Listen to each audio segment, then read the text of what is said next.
Hello, everyone, and welcome to this week's episode of Made. My guest today is Tim Doherty, and we are talking about MASH Season 8, the finale, which is called April Fools. Um, Tim, I understand you go by lots of names: Mr. Doherty, Dad, husband, Lieutenant Colonel, Doc, but most people simply call you Tim, right? Yes, unless they're And students. Students are stuck that's with true. Mr. Dooley. Yes. And Tim is currently an assistant principal for Fulton County Schools in Sandy Springs, Georgia, and a lieutenant colonel in the U.S. Army Reserves. Tim is working on something absolutely wonderful, but I'm gonna get to that after we talk about MASH. So for those of you who don't know what MASH is, I'm gonna give you the series synopsis. It was a show that's an ensemble piece revolving around key personnel in a United States Army Mobile Army Surgical Hospital, which that's what MASH stands for, right? In the Korean War from 1950 to 1953. I hope I'm saying this right. The 4077th MASH was one of several surgical units in Korea. The asterisks in the name are not part of military nomenclature and were creatively introduced in the novel and used in only the posters for the movie version, not the actual movie, it says. So it's a comedy, and I mean, that's what I have for that. It ran from 1972, September 17th, 1972 to February 28th, 1983. And it was developed by Larry Gelbart as the first original spin-off series adapted from the 1970 feature film MASH, which was based on Richard Hooker's 1968 novel MASH, a novel about three Army doctors. And let's get into it. Let's get into the episode recap. And I got this from mash.fandom.com, and it's called April Fools. So just in time for April Fool's Day, a hardened, no-nonsense officer from the Surgeon General's office pays a visit to observe the camp in action. Hawkeye and BJ prank Charles with a fake can of pralines. They said pralines. I say pralines. Wait, how do you say that one? Well, they said it both ways in the episode. I say it pralines as well. Pralines. Okay. Filled with spring-loaded snakes, which was such a thing I remember when I was little. I don't Yeah. think I knew anybody who had them, but I would see them on TV. Yes. I don't think I ever saw in real life. Charles punks Margaret, or Hot Lips, right? With a bunch of Yes. red minnows in the pocket of her uniform shirt. Potter looks down his nose at their hijinks, claiming to have seen it all, but he is willing to look the other way as long as they don't make him a part of it. And then he walks out of the dressing room unknowingly brandishing a raccoon tail on the backside of his own uniform shirt. The next morning, after Father Mulcahy Okay. storms in angrily protesting that someone replaced his bathrobe with a lady's frock while he was in the shower, Klinger shows Potter a message from the Surgeon General's office. Potter flips into a panic when he learns that they are about to be visited by a Colonel Daniel Webster Tucker, referred to by Potter as, quote, Lord High Executioner of the Surgeon General's office. He orders Klinger to wake the surgeons for a big meeting in Potter's office. As Hawkeye gets up and gets dressed, he discovers that somebody slipped oatmeal into one of his boots. His suspicions are aroused when Klinger mentions that Margaret was around earlier. Potter gives the staff a direct order banning all pranks while Tucker is here. After they walk out, Hawkeye is still wanting to get back at Margaret before Tucker arrives, but when BJ and Charles remind him of Potter's order, Hawkeye reminds them of the pranks Margaret pulled on them. She had written, Kilroy was here on Charles's forehead and put Tabasco sauce in BJ's mouthwash. And BJ decides that they'll pull just, quote, just one more prank. Klinger goes to talk to Rizzo, saying he will need his help in the OR. Klinger remarks on how Rizzo can take the situation they're in, but Rizzo tells him that his secret is to act like you don't want to do something and you can do whatever you want to do. Klinger reads it as reverse psychology and decides he's going to pull a scam where he'll act like the perfect soldier and then flip to full-on crazy, hoping that will finally earn him a Section 8. That night, Margaret goes back to her tent, only to find that the tent itself is missing, while everything inside her tent is undisturbed. She runs to the swamp to protest and screams when she finds a skeleton hiding under the covers on Hawkeye's cot. The swamp rats laugh in delight and a huge pillow fight breaks out in the compound, feathers flying and all, just as Colonel Tucker arrives in camp, and he quickly proves to be everything Potter warned them he would be, hard-nosed and humorless. Potter runs out and is berated by Tucker, who says, quote, don't you have one competent person here? Which is when Klinger, in his dress uniform, arrives and acts like the perfect GI. He tells an impressed Tucker that he has the VIP tent all set up for him and escorts him there. Potter then reads the riot act to the medical staff before noticing that Margaret's tent is gone. The next day, during surgery, Tucker is still holding last night over their heads and has nothing but criticism for the medical staff, taunting them when they protest his lack of respect for their efforts. BJ compliments Charles on his procedure, and when Charles asks Tucker if he agrees, Tucker only replies, "What do you want, a medal?"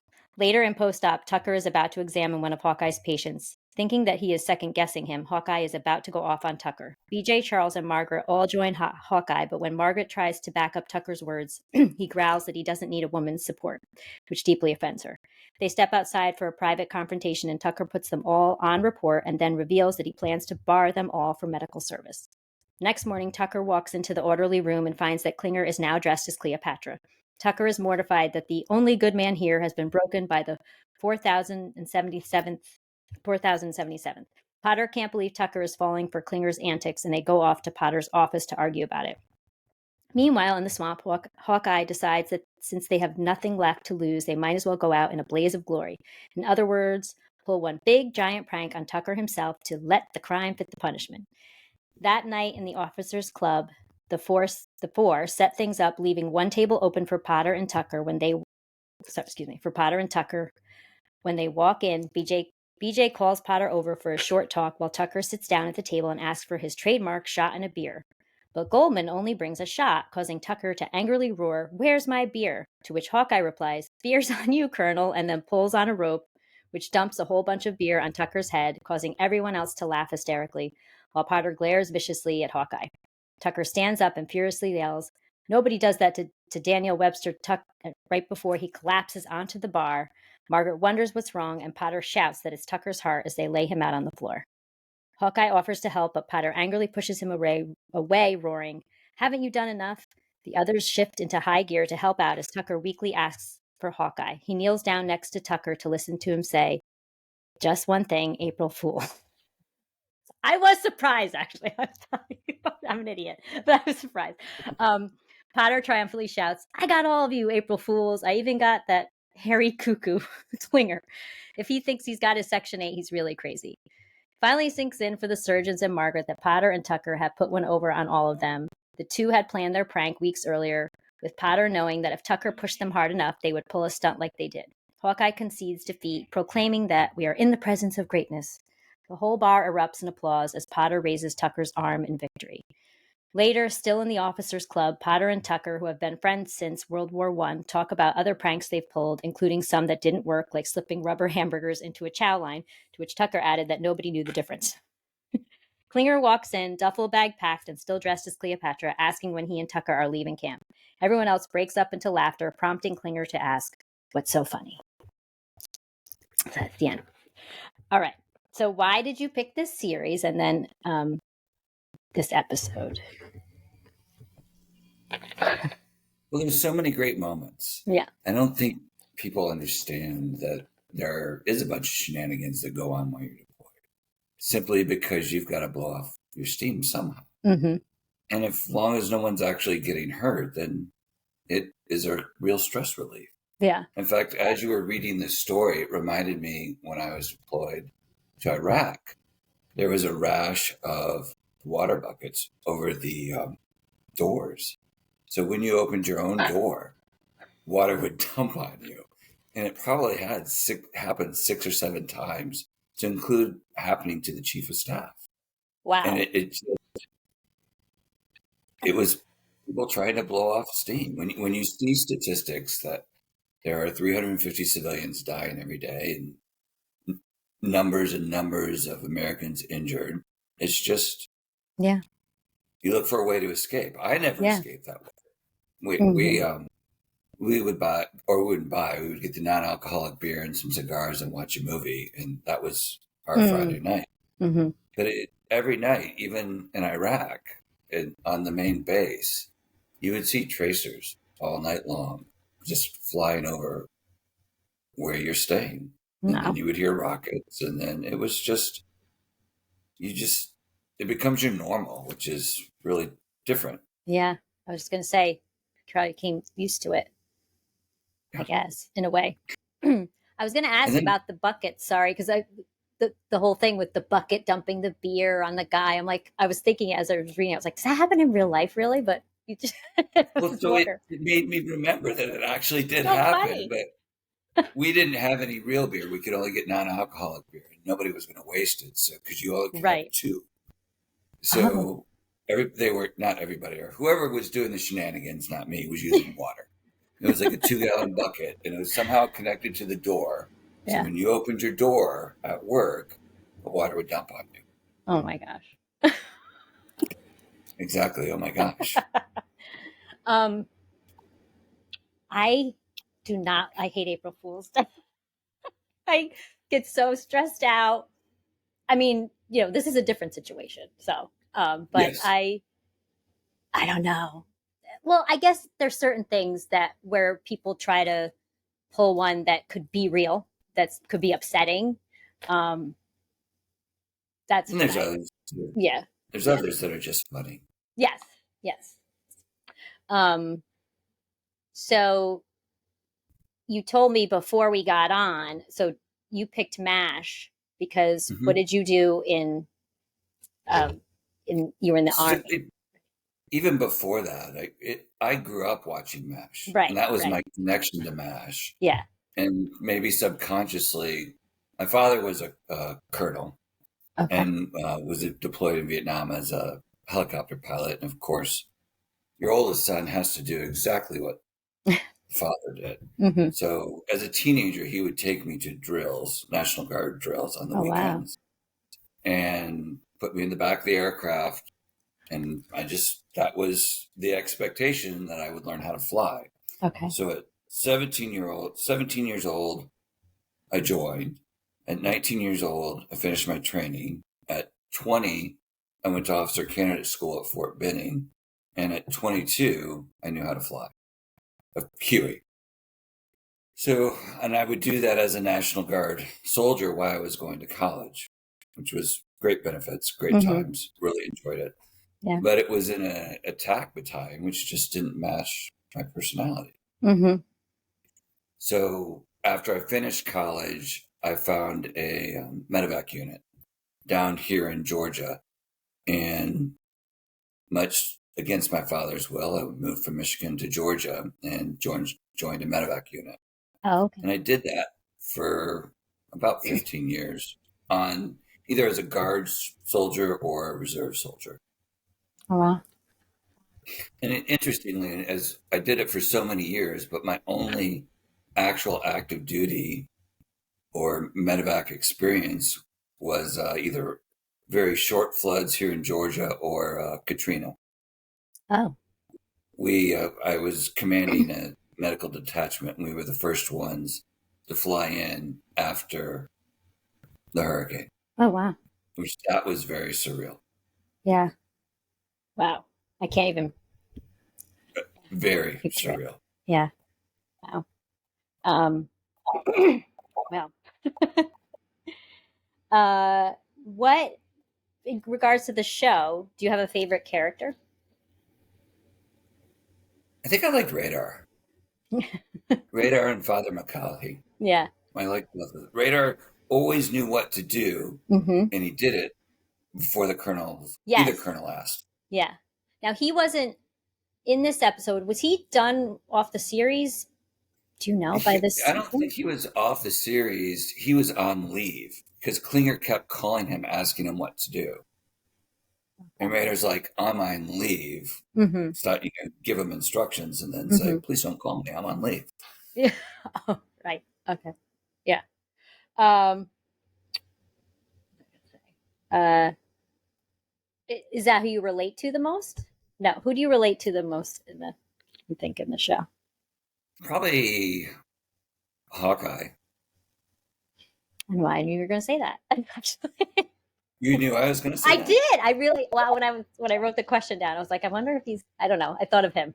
So Well, not that I. Pierce always got into too much trouble. And Hawkeye was kind of a balance between Right. keeping Pierce out of trouble and finding trouble and always Hmm. wanting to do the right thing. Yeah. That's the other thing that I loved about the show is everyone always wanted to take care of the soldiers. Yes. Yeah. Always. Yeah. Yeah. So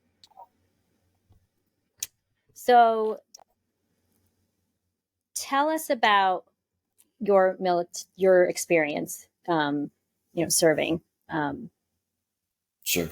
So I Yeah. already gave you the synopsis of Yeah. when I joined and all the Yeah. different training. And so we can start with the medevac experience down here in Georgia, which I ended up flying 1,500 hours after Katrina. Katrina was my most serious Mm. event.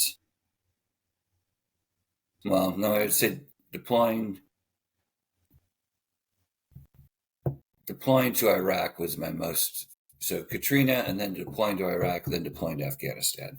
Trying to remember them in order. What But year was Katrina? I can't.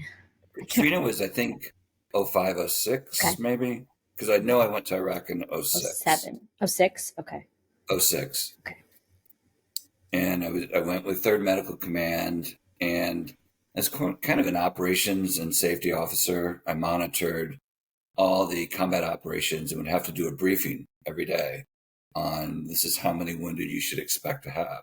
So I would have to get up at like 2 a.m, prepare for 3 hours, reviewing stuff I had never seen before, and try and make or advise the general and all the hospital commanders on how much staff they should have.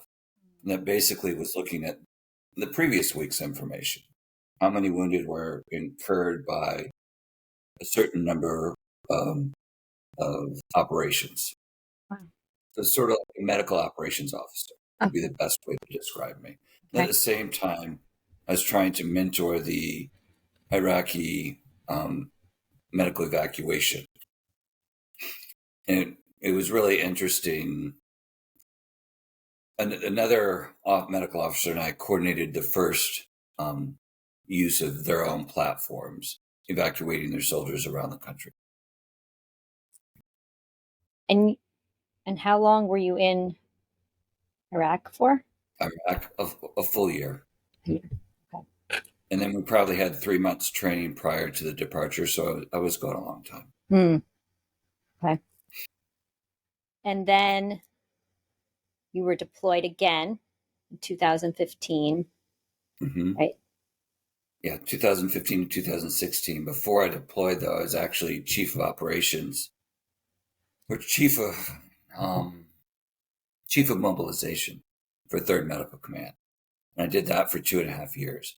So that meant every medical unit in the command, and there were essentially two commands mobilizing units, I would have to make sure that they had all the personnel, all the training, all the equipment, and that they were ready and validated to deploy. And then when they came back, I would have to be ready to receive them on return. And that was probably 30 units a year for 2.5 years. And that experience also gave me opportunities to be in Egypt, Kuwait, Abu Dhabi. It was a whole new experience Mm. that I would have never had if I wasn't on active duty. Right. And then from there, I went on to be full-time job, was working in a high school in East Point, which is South Atlanta. And then I was a MSU, Medical Support Unit Commander, kind of like a MASH, but its focus is getting soldiers ready to go. It's just a similar size unit, similar type of personnel, just not surgeons, doctors, nurses, ophthalmologists, dentists, all the things that you need to examine a soldier prior to the deployment. Did that for 2.5 years. And then the next deployment, it was just unusual. People that I had known had moved up to higher places. And it was NATO Special Operations Component Command Afghanistan. Needed a deputy surgeon. So the deputy surgeon isn't a surgeon or a doctor. It's typically a medical operations officer, which is what I was. Right. And they wanted someone with medical evacuation experience. So they called me and asked me if I wanted to go. And I said, well, let me think about it. Let me make sure my kids are fine. And they called me again and said, you don't really have a choice. Be ready in a week. And I said, that's unrealistic. At least let me give my Yeah. employer and family 2 weeks notice so they can get a sub in. I know my kids are good and we can go. Yeah. And when you deploy as an individual like that, it's different when you deploy as a unit because you're going over into a theater of operations by yourself. Mm-hmm. You're with other soldiers, but none of them are in your unit. Some of them are coming back from leave. Some of them are individual mobilizers just like you. And you're going to an existing unit where you don't know anybody. And it was special operations.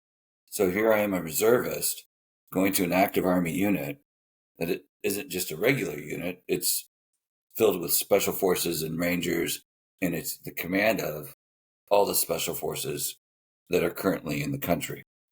Wow. So I put a lot of pressure on myself to be the best I could be. Yeah. And Is there with that? it was an exciting time. Yeah. Is there with that restrictions on what you can tell people of where you're going? And I don't Back know. then, probably. I think Yeah. now it doesn't matter so much because it doesn't exist. Right. I went to a place called Camp Integrity, which was not far. It was maybe a mile from the Kabul International Airport, which Okay. was nice because there was a civilian side and then the military side. Mm-hmm. If I needed to go somewhere else, then I just had to drive a mile down the road and take my team and go. Mm-hmm. And then how long were you in Afghanistan? You said a A year. year, Oh, year. a Yeah. year, yeah. 2016. I think that's something that people don't understand is once you get into that battle rhythm, you don't want to leave it. Mm. There's such a great purpose that going back to your civilian life just doesn't, it's not as satisfying. Yeah. Even And if you have a family waiting at home, you still would prefer the hustle and wow. bustle and the excitement of what you're doing. Wow. That's interesting, and that's probably hard for your family to understand. I don't know. It, I mean, yes and no. I wanted to stay, and Yeah. My home phone's ringing. I still have a home phone. It won't pick up on the recording. It's really funny. okay, It never happens, but it happens when I'm recording a lot for some reason. Anyway, of sorry. course, of course it does. The surgeon, I had ripped a right bicep and rotator cuff. I got there in April. Base was attacked in August. That's when I got those injuries. And I'd been there with those injuries for 8 months, and it was getting to be where my driver would have to help me put my body armor on and Mm, off. okay. So he decided it was time for me to go, even though I didn't want to go. Mm, What I was trying to negotiate was to go, see my kids graduate from high school, and then come back for 2 more months and finish with the unit that had been there almost for a full year. They had been there for 10 months. I would have mhm. had to need to be there for 2 more months to stay Okay. with them. But you didn't. It was, go ahead. But you didn't go. But you didn't go back, right? No, I mean, no, I did not go back. right. No, I went Sorry. back home and the surgeon said that's where you're going to stay, which was Okay. probably the best Right. thing for everybody. The irony is once I got home, he knew I needed care, but the regular Army wanted to send me home to get that care. Mm. It was kind of shocking. It just took 4 months of negotiating to say that they would keep me on orders while they would do the 2 surgeries. And is this when? Because now I'd like to talk about your, what do you call it? Your passion project. Your It, docs healing hives. How did Docs that come Healing about? Hives, yeah, that's kind of sitting around 4 months doing nothing at a Army-style residence inn. And the only way I could leave is if I had some learning experience.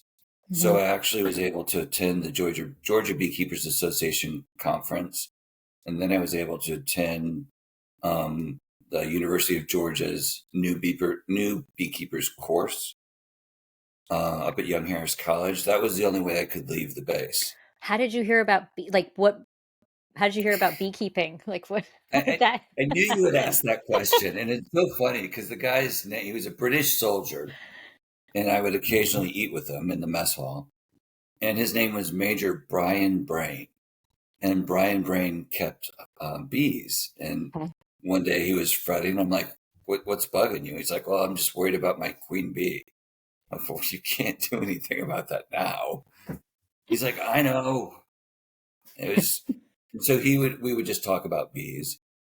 And then I would say the thing that threw me all the way in was when I finally got to take leave, I went to visit my family. All my family's in Michigan. And my sister had a farm and she had bees. She's like, here, put this on. Let's go do this. Okay. I got in there and it's, you forget about everything else. And that's why I love introducing other veterans to beekeeping, because we carry so much baggage and it's difficult for us to process. Mm-hmm. And at least when you're in the beehive, all you hear is the bees. All you see is the bees. You know that if you drop that frame of bees, they're not going to be happy with your clumsy.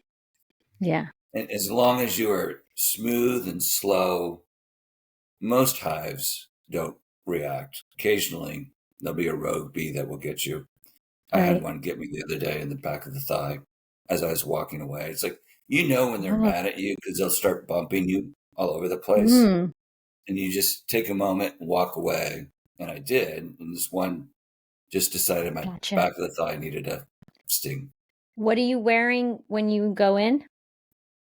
So originally when I started, because I loved wearing the uniform, and the multicams, they don't know what it is. And it's kind of a thick fabric. And it has a high collar and you can button your sleeves and tuck your pant legs in. Okay. Because that's the worst thing is when they fly into your clothing. Ooh, yeah. Yeah, no. So you always had a veil and I had my multicams. Gloves? Gloves And too. gloves. Yeah. Yeah. Well, so that's where every beekeeper tells you a different story on what they like. If you ask 10 beekeepers what their opinion is, you're going to get 11 different answers. Recently what I've started wearing is dishwashing gloves. Long time I was wearing surgical gloves, but they would always break. Oh, yeah. The dishwashing gloves, because now I have about 30 hives up at the farm. So when I get into the hives, I'm doing it for a minute. And you don't want to keep replacing your gloves. And it's to me, that would be the most likely place to get stung is on your hand. The place that you hate to get stung the most is on the face. Yeah. So I always wear a veil. And when you see those beekeepers not wearing veils, I just think it's such a bad idea. If they get into your eye, you can lose your eye. Oh my gosh. Yeah. When I was brand new beekeeper, I was doing a trunk or treat, and I thought I don't know if you know what trunk or treat is. Yeah.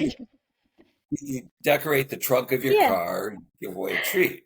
So I was going to be a beekeeper and I was going to have ghost bees because you can put bees in like a pint jar and put powdered sugar in there. And that's actually good for them. They'll lick the sugar off of each other. And you would think if you're holding the frame, you would want to push the mason jar up, right? Okay. Yeah.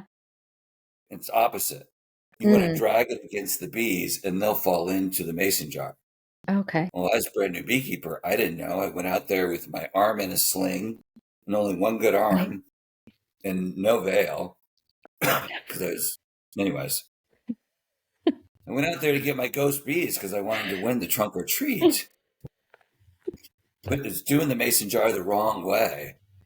And they just popped me probably twice on my forehead. And I was like, okay, my ghost bees are going to be real ghost bees and there's going to be no bees in this jar. So I went to do trunk or treat and my face just was swelling. And I was lucky my brother was with me because it got to the point where I could barely see. Oh my gosh. So he had to drive home and then the next day went and got a shot of steroids to make the swelling go down. Wow. It was only over one eye, but it got to the point where I could barely see out of both eyes. Wow. So. Is that, a typical reaction because of the placement of the sting, or are you a little allergic? So for me, the only time I truly swell up is on the face. face.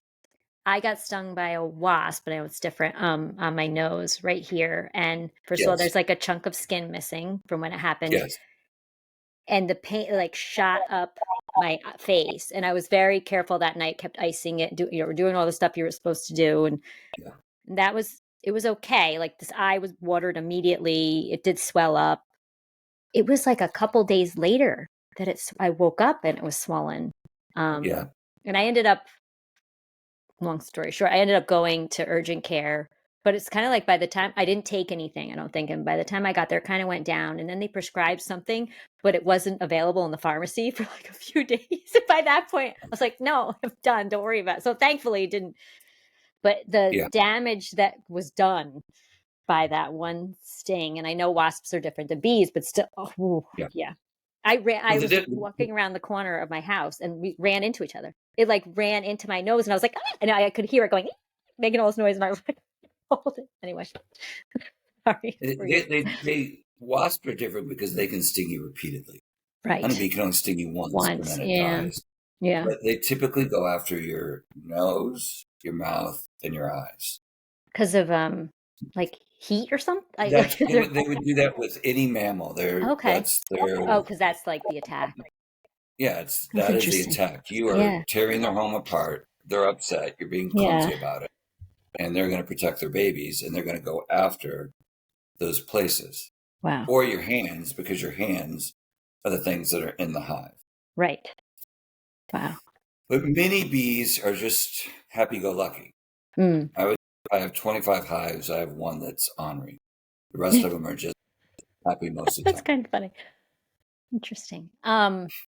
A couple things when you were saying when you went in the hive and it was just you just heard the bees. It sounds like it really puts you in the present, like puts you in the moment, which we don't do. It's a So lot there's of us don't do, right? so that's the that's a very true statement. There's actually this sound that the bee wings humming makes. It's called a reconnaissance C, and Mm, there's been science research that it resets the brain. So at wow. least while you're in the hive, you're focusing, and that is resetting your brain. And then there's this reconnaissance C. For the Wow. longest time, we I would keep a small hive on my back porch, whether it was in my apartment or my condo. I have a Mhm. farm up in Morganton, and then I would always keep one hive with me. And I Mm, would just go sit out and watch them and listen to them. And wow. that was always a reset. And sometimes if they were bearding, if it's too hot in the summer, they'll do what's called bearding, which is where all the bees just hang out outside, sort of like we do on a front porch. Mhm. Well, if they're really calm and you're calm and they know you, you can take your hands and pick them up Wow. and Wow. they'll just be there. Wow. It's, it's It's that fascinating. it's It makes you just, you're in the moment and then that sound or the visual distraction, just sort of like, you know, how a hypnotist will, mhm. so the bees coming and going, it's the same thing. Yeah. It's really beautiful. I don't know, I'd be really scared. Really nervous, and Well, I don't think that so energy is like every normal person would be really scared the first time. It's like there's a video on my Facebook page of me doing it for the first time. It's like, I don't know what the hell I'm doing. I'm not taking any classes. I don't even have the right equipment. yeah. I don't have anything. I'm sure it'll be fine. Yeah, I guess you And just then I go think, for it. yeah, you just do it. And I think I got stung once in the hand, and that was it. Wow. And the Um, other trick is that you always scrape the stinger out. If you oh, squeeze it okay. out, squeezing the venom Right. into. So if you get a driver's license or a credit card and scrape it out, Good less tip. venom will be. You have to do that right away. Thanks. That's a great tip. Thank you. I didn't Beekeeping pro tip. Great. um, a couple things too. I so the way I found you was a couple years ago, not exactly how long ago, on the Upside with Callie and Jeff podcast. I believe they were living across They from were.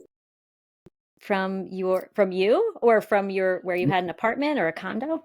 Yeah, I had an apartment on the first floor and they were in a townhouse. And the management company at that time was really cool and they were very happy to let me have my bees. So you had And you had bees I had a there. beehive right on the back deck. And I Yeah, think they saw it, well, no, they right? actually Or saw something? me. Well, they saw Okay. me go get pine. I had my bee outfit on, and I Okay. wanted some smoke. So that's the way you calm or distract the bees is Right. with some pine straw smoke. So Okay. they had pine straw. I didn't have any pine straw, so I went over to their, I guess, courtyard or whatever, and Hmm. grabbed up some pine straw and was lighting it right in front of them. And they're like, "What is this guy doing?" So they're just watching me. And then I come back to my own apartment, and then I open up the hive, and they're probably watching me work the hive, and I'm working it with smoke because they were newbies. And it was, and they I don't remember how they found me, but they found me and they learned about the nonprofit I run, which is That's called what we had to Docs. talk about. Yeah. Yeah. And they did an interview just like this and helped me raise some funds because I was in the middle of building the learning center, which is now done up at the farm. In Yeah. 2018, I bought 13 acres and started working it myself to clear it. And then, right in the middle of COVID, since I couldn't teach any courses, I thought it'd be a good idea to build the Mhm. learning center. Yeah. Good idea, bad idea. I mean, it was terribly hard to get supplies, and the supplies were Right. hyper, Oh, yeah. Yeah. but it was done. I Yeah. didn't plan on starting it until I retired, which would be next January. Hmm. But instead, it's already built. Yeah. And the next movement is, well, actually pivoting. A real blessing, actually, because we had run so many courses, we were asked by a university to partner with them in a USDA grant. So the university actually got that grant. That's I'm great. waiting for them to announce it, but it actually funds the operations side of the program for 3 years. So there'll be another 100 veterans that will be introduced to beekeeping. Yeah. We And didn't we can actually say what Doc's Healing Hives is. So what's the mission of start. this? No, that's all right. That Hives is a nonprofit that was started back in 2017 to teach other veterans how to keep bees, to help them with their PTSD or simply reintegration back into their civilian life or just have something positive to do. A lot of times they bring a family member along, helps them reconnect to that family member. Hmm. Or once they start keeping bees, people will ask them questions about bees. So it's almost a forced reintegration because they're excited to talk about it. Yeah. Because it's kind of cool. And Yeah. it just helps them, it gives them a purpose or gives them something to do. So we've helped 100 veterans with that and donations from friends and neighbors, but a lot of it was funded by um, my own Right. money, Right. reality of it. Lots of great people did give money, but I just didn't want to tell. No, I knew how it helped me and I wanted to help them. Yeah. Helping them also helped Yeah. me. So it was something that when you know that there are between 18 and 22 veterans killing themselves every day, and you've been in that dark space, Yeah. you just want to help. You touch my heart so much. I think you're It's, amazing. Um, so and it's exciting because the learning center's built. yeah. We've got the operations money to do the training. The piece that we're missing is we don't have a place for the veterans to stay yet. And Right. that's kind of what we're focusing on is trying to raise the money to build a lodge Yeah. so that when they're at the farm, they're getting the camaraderie that they've so missed. And that's one of the things I loved about MASH. You see Mhm. in every episode how much they care for the soldiers they care for, but also how much they care about each other. Other. Yeah. And I think that's one of the things that veterans, and it doesn't matter if they're reservists, National Guard, or active Army, or any of the other branches, when you come home, you're not around your buddies Right. 24/7. Yeah. And you've changed and you don't have that same purpose. and you're simply trying to reintegrate, Exactly. and it's hard. Yeah. And you're kind of, I mean, for lack of a better word, you're ripped away from what was your family and really close Purpose. bonds. Yeah. Yeah. Um, And if I was to describe what I was doing as a deputy surgeon, every day I would roll out in two vehicles and we would go to advise a different hospital commander, a different medical unit, or develop the Afghan Special Mission Wing had no medical evacuation platform when I arrived. And that was the task that I was given. mhm. They had the aircraft, they had slots for medics, they had the ability to get some equipment, but they just hadn't done it. And I took that task very seriously, especially after our base was attacked. Mm. And I created a CASEVAC system, or myself and others convinced them that they could do a CASEVAC system. And that's what within 6 months, they had their own CASEVAC. And the difference between medevac and CASEVAC That's what I was going to is ask you. US does medevac, where we have dedicated helicopters waiting. Hmm. That's all they do. You are totally on standby to be a medical evacuation pilot. And Okay. that's what I was trained to do. CASEVAC is you don't have the dedicated platform, but you use any platform that's available. So Special Mission Wing would be in charge of inserting all their own soldiers. Well, all you had to do was put a paramedics and some equipment on the back of the aircraft. So when you Mhm. dropped in one sortie, came back with another one. If there was anybody injured, you just took them. Yeah. Or if somebody got injured in flight, you had a medic. And that's kind of how I convinced the hospital commander was, sir, don't you want to have a medic on board if you get shot or if one of your pilots gets shot? Right. I said, you can simply, because there's always two pilots. Like you Right. can continue to fly with one and the other one can get the treatment if he needs Right. it. Wow. And he bought in, and there were two medics, one nurse, and one surgeon when I started. And when I left, there were 21 medics, 9 nurses, and 3 surgeons, and 3 clinics operating Wow. in 3 different places. And there was literally none of that. There was like one room when I started. Wow. Huge. And then, from there, I went on to advising the Surgeon General and then the Ministry of Health. And when you're on that role every day, it's hard to come back to being an Yeah. assistant. Yeah. I can imagine. Yeah. Um, so the people who come and learn beekeeping, you said you've had 100? Mm-hmm. Are 100 they over since 2017. 17? Are they So they, continuing it in their lives? when you have a day job beyond your passion, sometimes a day job doesn't let you do your passion as well as you'd like. That's Yeah. exciting about retiring from both being a lieutenant colonel and an assistant principal Mhm. is that this passion or my love will get 100% of my attention. Yeah. And then I will be able to follow up to make sure that they are keeping up. Every veteran that came through the program gets beehive, gets bees, gets the bee equipment, and then gets a training. And this Mhm. new grant will require them to do 120 hours at the farm and also pursue being certified. Like Mm. I'm certified Georgia beekeeper.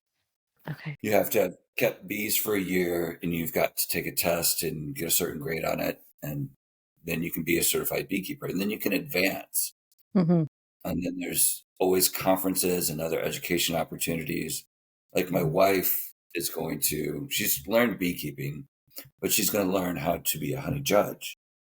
There's just so Mm. many different things you can do. Wow.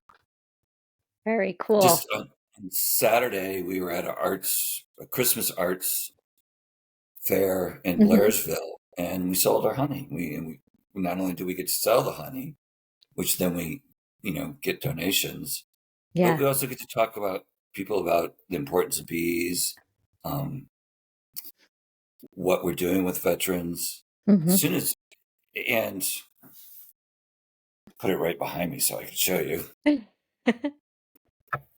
We call this George's best honey because it's won the blue ribbon twice. Wow. And that's kind of uncommon. People win blue ribbons, but it's won the blue ribbon for what's called the black jar competition. Okay. In the black jar competition, you're only judged by the honey taste, and it's put in a black jar. In a real honey competition, you've got to pour it into 3 bottles, have it lined perfectly, no bubbles, no dents, no fingerprints, and it's more about the presentation of the honey Okay. than how the honey tastes. Okay. Honey taste is important too, but if you have a big fat smudge print on it, you're done. So I have not mastered that yet. So I can come up with good honey. And then we have a bourbon honey, which is also one commendable. We have a garlic honey, we have a tequila honey. We're about to make a lavender honey, and we were playing around just last week. It was so good. Bacon honey. Ooh. And Can you get these online? Because I'm up in New York. Come on. So come February, we will, when not doing the day job, we've never shipped before. We will probably do it in plastic containers and start shipping. Right. Yes. Awesome. Well, that's great. Yeah. Well, I don't know if I can even ask you that because it's probably a secret. Like, is there I have no clue about the honey process at all, really, Sure. but is there a certain, they're ready. We're ready to, I'm just picturing what I've ever seen. People push the honey down. Well, what do you do? you don't really push it down. So, I don't know so you anything take about up this. the box, right? That's typically Hive will have 3 to 4 boxes. Okay. And you take a box, you take the box to indoors, and it's so funny. We just we spent 4 hours yesterday cleaning the honey off the kitchen and living room floor because we don't have a honey. And you can't do it outside unless it's raining because the bees will find you and they will want their honey back. Right. Okay. So you take a frame, you cut the caps off, and you put it. I have this wonderful motorized extractor that I load 10 frames into it, flip the switch, and because I don't have a honey room, then we have to put all our weight on Mr. Wobbly because as it's spinning, it wobbles, but then all the honey is spun out. And then there's a gate in the bottom, and then you have 2 filters. And I just learned this year, pro tip, stainless steel filters are the way to go. Don't use plastic. So then you filter it twice into a bucket, and then you're done. And then you bottle it later. Like I have probably, the organization has, I don't know, 90,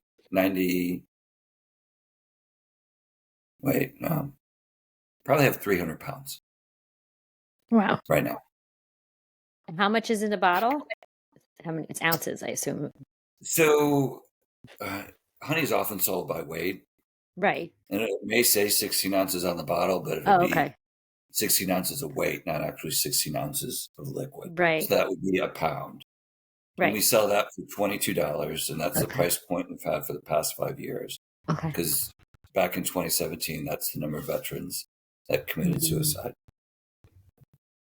The next is 8 ounces, and we sell that for $11. And the infused are doubled in cost just because there's the cost of the alcohol, which we actually simmer out, or the cost of the garlic, or we're about ready to start playing with lavender, or the bacon. And there's another cost, and there's more time involved. Right. And the uniqueness.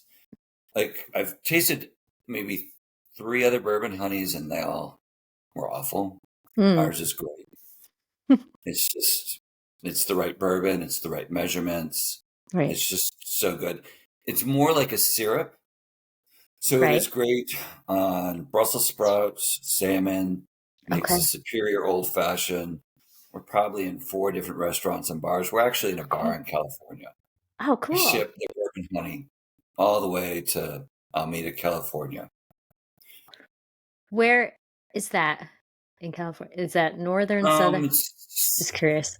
south of San Francisco. My Oh, okay. daughter's in the Coast Guard there, Okay. and she had some of it Mhm. and gave it to the owner, and he's like, "I want this." So he now pays to have gallons That's shipped awesome. to him, and I think she's coming back for Christmas, and I think she'll be taking a couple gallons back with Nice. her.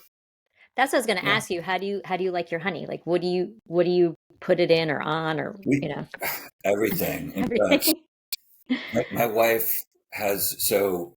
If you're looking for Doc's Healing Hives, it's Doc's Healing Hives on Instagram, Facebook, and org. If Mhm. you're looking for recipes, go to Doc's Farm Flowers and Food, Okay. and you'll see all the cocktails that she makes, all the food that we make together. Mhm. It's just, it's amazing. We use it Yeah. all the time. And it just makes your food taste so much Right. better. It's like we have a hard time going out because we're always, Because your food is so good. it's Yeah. so good. Yeah. You have a restaurant just that has food Well, served with that's honey? part of it is that when the soldiers come, Mhm. we'll of course have to feed them. Right. So like today we had a work day and she made chili ahead of time, but it was kind of like a trial run of the way we built the kitchen. Mhm. So you file in one side and then you come out on the other and then you're in the learning center or the eating space. Mhm. It was fun. Yeah. It was fun Um, to have everything set up a buffet style. And then yeah. the other arm that we want to do is teach we're up there and probably anywhere there's food scarcity. And Yeah. no one should really be hungry, but if you can learn to grow your own tomatoes, your own cucumbers, your own Mhm. anything, Yeah. whatever you love to eat, if Right. you are attempting to grow things that you love, you'll tend to it and you'll be successful. And instead of you're paying for pennies for your seeds in your soil, as Yeah. opposed to paying for $1.69 for a bell pepper. Right. You'll have all the bell peppers you ever wanted. Mhm. Yeah. And that's the other part is teaching that to soldiers and also running a food kitchen or Mhm. food pantry with all the Mhm. things we grow. Yeah. What are the health benefits of honey?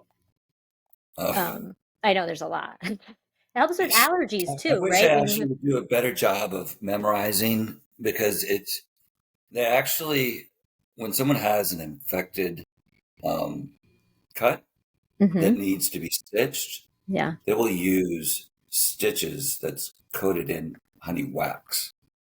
Oh, okay. Isn't that Wow. crazy? Yeah. So Wow. the kick right now is, of course, if you get local honey and don't buy grocery store honey, buy local honey from Mhm. a local beekeeper. Yeah. If you take 2 tablespoons a day and you do that for long enough, that'll build up your immune system. Mhm. Or not your immune system, but your allergies will Allergy. not be. Yeah. And then Yes. on top of it, it's good for your digestive system. If you take bee pollen, that will boost your immunity system. Just a quarter teaspoon of bee pollen. There's so many different things. Yeah. And if you're cooking with it all the time, then it's included in what you're doing. Yeah. It just, Yeah. It's great. if you put sugar in your coffee, replace sugar with honey. Honey. And then Yeah. you're, Yeah. it's, yeah, it's always good. It's fantastic. um, let's see. Can I ask how many children you have? You mentioned a Sure. daughter. Just Sure. curious. So 7 total. If I just Oh. go biologically from youngest to oldest, and then new stepdaughter, and then kind of adopted my interpreter when I was deployed. He was a 16-year-old translating for me, and I was probably 47. So this 16, 17-year-old would come meet with these high-ranking officials, and he would translate for me. So we'll go back to my kids. My youngest is Drew.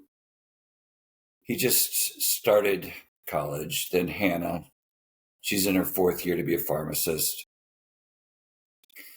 Aiden spent 4 years as a Marine, and he's an avionics mechanic.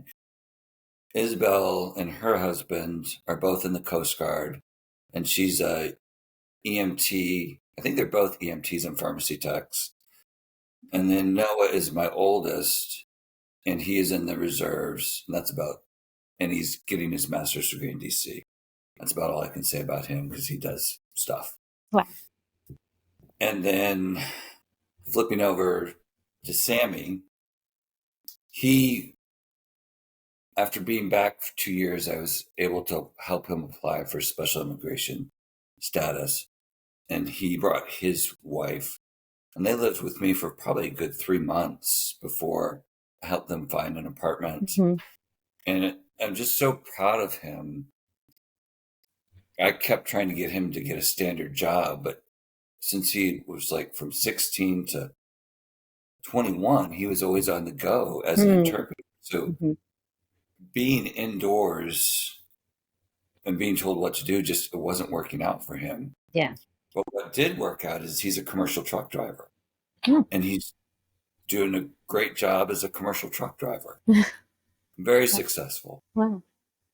And it's wonderful when you can see someone from another country come and be a contributing member of our society and not simply want a handout, but actually want a job. Yeah. I mean, both he and his wife are doing a wonderful job of working. Wow. And then Madeline is new stepdaughter, which I don't like to use the word step. Right. So it sounds I know. It will be the first time this Christmas. It'll be the first time that everybody's coming together. Oh, wow. Up at the farm. So nice. It's super exciting. Nice. That had not happened in a long time because they're all kind of grown. Right. Nice. I have my questions that I love to ask people. What is something you can't leave the house without? And I don't mean phone, wallet, keys, which is something you got to have on you or you just kind of feel weird. So this is probably weird, but it's just the way the Army trains you. Okay. I always have pen. Always have at least one. And then the other, it's my wedding ring. I had it off the other day and it just sent me into it while we were scrubbing the floors. Right. And I didn't put it back on right away. And then I'm like, where's my wedding ring? It's just part of who I am. Yep. What can't you live without? Now this can be, well, I would think honey, but it could be, superficial. It could be deep, whatever comes to mind. So obviously wife and kids. Yeah. And I think the other part would be, and I think this is why so many veterans end up committing suicide, is because they don't have a purpose. So my purpose right now is simply helping other veterans find a purpose, and that's through the vocation of beekeeping. Yeah. And the funny part about that is the Surgeon General knew it was good back in 1917. They actually ran a beekeeping course for the soldiers that had been in trench warfare. And there was a manual, and it was something that soldiers could get for free. And we needed beekeepers because honey was more like the sugar back in 1917. And so all these veterans were becoming beekeepers and getting that therapeutic healing from being in the trenches of World War I. But it just didn't get replicated. And then you started in 2017. Not the first. I have to give credit to you. Okay. Go ahead. But you were 2017, weren't you? You just said that. Yes. Like when, so yeah. 100 years. So my friend and maybe mentor, Adam, had a program, Heroes to Hives, up at Michigan State. And that was, to me, the first time on large scale that program had been replicated. Yeah. And then I saw what he was doing and did it just a little differently, in where the veteran gets everything. If they come to the course, They walk away with bees, equipment, a Right. hive, and training. Mm-hmm. And this new program will just make the training better because they'll get 120 hours of training. Right. And it seems like in this case, more is better. Yeah. Yeah. So I think that's it. You listed places where people can find you, and I'll put that in the description, the links. Sure. Yeah, it's simple. It's Doc's Healing Hives, helping Yeah. other veterans heal through the vocation of beekeeping. Yeah. And you take donations, and Yes. February we'll be able to get your honey. Yeah, February people will be anywhere. able to get money online. Yep, you don't have to be right here in Sandy Springs or Blue Ridge. Yes. I'm like dying. Like I saw on your Instagram the festival or the fair you were at. I'm like, oh, I want to go to that. That was a lot of fun. Come February, we'll attempt to ship it out. Awesome. Yeah. Well, thank you so much. I just appreciate that you did this, and I love that you picked MASH, and it was fun talking about that. And I admire you so much. And I really am so happy that you came on. Well, thank you for the opportunity. It's You're welcome. You never know who's going to hear it. So thank you for giving my voice of space on your podcast. Thank you. You're welcome. Please, everyone, donate if you can. It's to a huge, great cause. Yeah. All right. It'll be great. It would be great to have not just a place to teach the veterans, but a place for them to stay. Yeah. Because that connected me. Yep. They stay connected after they leave the course. It's so interesting.